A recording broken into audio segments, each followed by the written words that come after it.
Friends, आज हम बात करेंगे गौतम बुद्ध ने लॉ ऑफ अट्रैक्शन के बारे में क्या बताया। गौतम बुद्ध मतलब मित्र, और ऐसा बोला जाता है बौद्ध ग्रंथों में कि आने वाले जो बुद्ध होगा उनका नाम मैत्रेय होगा। तो मैत्रेय का मतलब क्या है? मैत्री का मतलब होता है दोस्त, मित्र।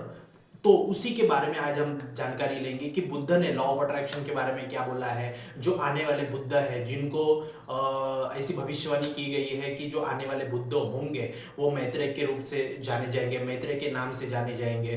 तो ऐसे बौद्ध ग्रंथों में मिलता है, ऐसा रेफरेंस मिलता है कि आने वाले जो बुद्ध रहेंगे द्वितीय शासन में, एक बुद्ध शासन होता है 2500 साल का। तो अभी हमारा जन्म हुआ है द्वितीय बुद्ध शासन में। तो ऐसा बोला जाता है कि द्वितीय बुद्ध शासन में मैत्रेय बुद्ध आएंगे और फिर वो यहाँ पे बुद्धत्व प्राप्त करेंगे और उनको बोधिसत्व भी बोला जाता है। तो ऐसी सारी चीज़ों के बारे में आज हम बात करेंगे। और बुद्ध ने दुनिया को ऐसा जो ध्यान का मार्ग बताया है, बुद्ध ने ध्यान का जो मार्ग बताया, बहुत अच्छा मार्ग बताया है।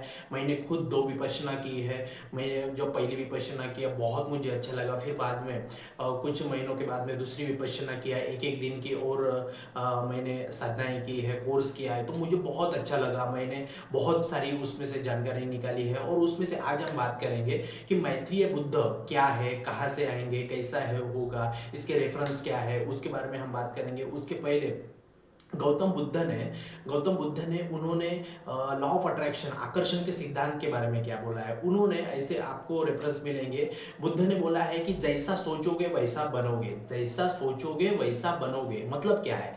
आपकी जिंदगी में जो आप सोचोगे वही आपके लाइफ में रिफ्लेक्ट होगा। तो लॉ ऑफ अट्रैक्शन ये प्योरली आकर्षण का सिद्धांत है और लॉ ऑफ अट्रैक्शन है जो हम डेली के वीडियोस में बात करते हैं। तो बुद्ध ने भी इस बात पे जोर दिया है कि हमारे जिंदगी में जो हमें बनना है, जो भी आपको बनना है, आपको जो भी अचीव करना है, सक्सेस पानी है, कामयाबी पानी है, तो वैसे आपको पहले सोचना पड़ेगा। वो चीज होने से पहले आपके माइंड में वो सारी चीजों का रेफरेंस होने चाहिए। तो इसीलिए बुद्ध ने भी इस बात को बताया कि जैसा सोचोगे वैसा बनोगे। इसका मतलब क्या है कि ये प्योरली लॉ ऑफ अट्रैक्शन है। और ओशो ने भी इस बात पे बोला है कि जैसा सोचोगे वैसा बनोगे।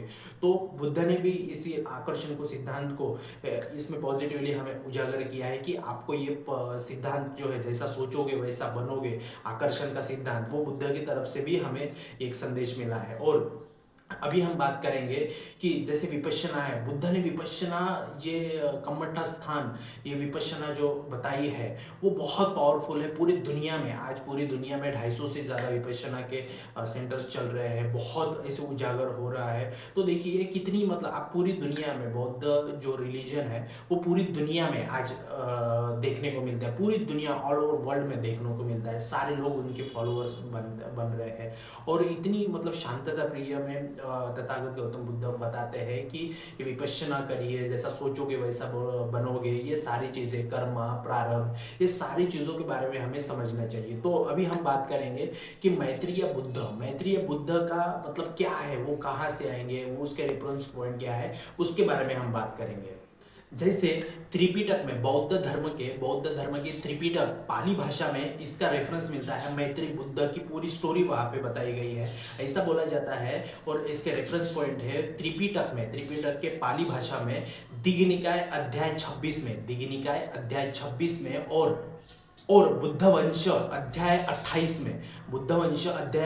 में पाली भाषा के त्रिपिटक में इनका पूरा जिक्र मिलता है कि तथागत गौतम बुद्ध ने खुद भविष्यवाणी की थी कि द्वितीय बुद्ध शासन में, जब 2500 साल के बाद में द्वितीय बुद्ध शासन होगा, तब मैं फिर आऊंगा मैत्रेय के रूप में, और इस संसार में दया, करुणा, इसके वजह से पूरे सारे चीजों से बोधिसत्व होके, मैं जो उस समय में बोधिसत्व रहूंगा और बुद्धत्व प्राप्त करके फिर से इस दुनिया में मैं दया, करुणा, ये सारी चीज़ों में मैं बताऊंगा, सारी चीज़ों के लिए। तो ऐसा उन्होंने रेफरेंस पॉइंट बताते हैं कि ये सारी चीज़ें बौद्ध धर्म के पाली भाषा में अध्याय 26, दीघनिकाय अध्याय 26 और बुद्ध वंश अध्याय 28 में इसके रेफरेंस मिलते हैं। तो देखिए ये मतलब मैत्रेय क्या है? मैत्र मतलब होता है करुणा भाव से मित्र।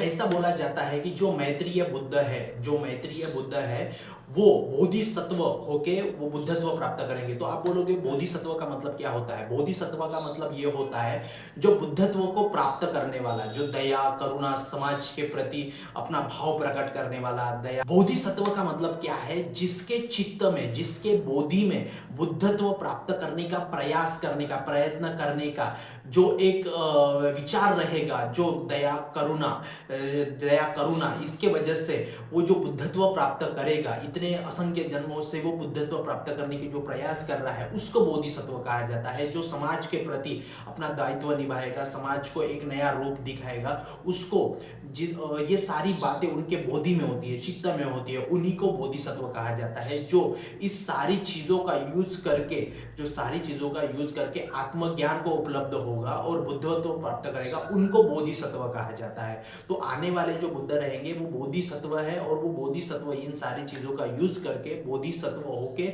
फिर वो बुद्धत्व प्राप्त करेंगे, उन्हीं को ही मैत्रेय कहा गया है। तो ये सारी चीजों में, और मैं आपको बता दूं कि इस भारत भूमि में इसके पहले भी 28 बुद्ध हुए हैं। गौतम बुद्ध पहले बुद्ध नहीं है, इसके पहले भी 28 बुद्ध हुए हैं। बहुत सारे उनके हमें रेफरेंस पॉइंट मिलते हैं, और वो सारी चीजें जो आत्मज्ञान को उपलब्ध होना, आत्मज्ञान को उपलब्ध होना, इसके पहले भी 28 बुद्ध हुए हैं, और उसके बाद में गौतम बुद्ध हुए हैं। उनके बाद में अभी मैत्रेय बुद्ध की ये सारे हमें रेफरेंस पॉइंट मिलते हैं। तो बुद्ध ने जो मैत्रेय बुद्ध कहा, उनमें करुणा भाव, मैत्री मंगल, जैसे हम विपश्यना में करते हैं, मैत्री मंगल की साधना करते हैं। जैसे हम बोलते हैं कि दृश्य अदृश्य शक्तियों को, सारे चीजों को हम मंगल मैत्री देते हैं, मंगल मैत्री का भाव देते हैं, मैत्री का भाव देते हैं। तो वही चीजों के लिए मैत्री बुद्ध यहाँ पे आने वाले हैं द्वितीय बुद्ध शासन में, और ये सारी चीजें उन्होंने बताई है। इसीलिए कहा जाता है कि गौतम बुद्ध मतलब मित्र।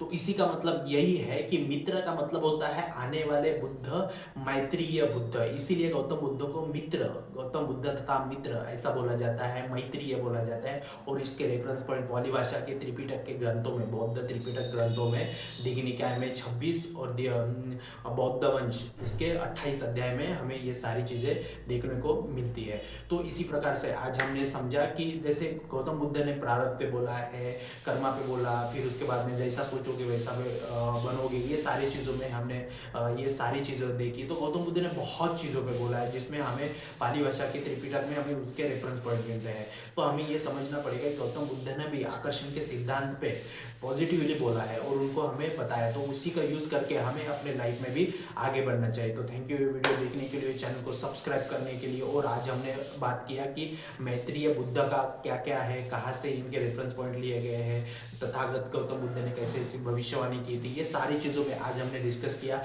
क्या लगता है आपको कि इस द्वितीय बुद्ध शासन में कब गौतम बुद्ध के जो रूप है मैत्रेय बुद्ध वो आएंगे? आपकी क्या प्रतिक्रिया है कमेंट बॉक्स में बताइए, और चैनल को फॉलो कीजिए और शेयर कीजिए, सब्सक्राइब कीजिए। थैंक यू, बहुत बहुत धन्यवाद इस वीडियो को अंत तक देखने के लिए। थैंक यू, जय हिंद।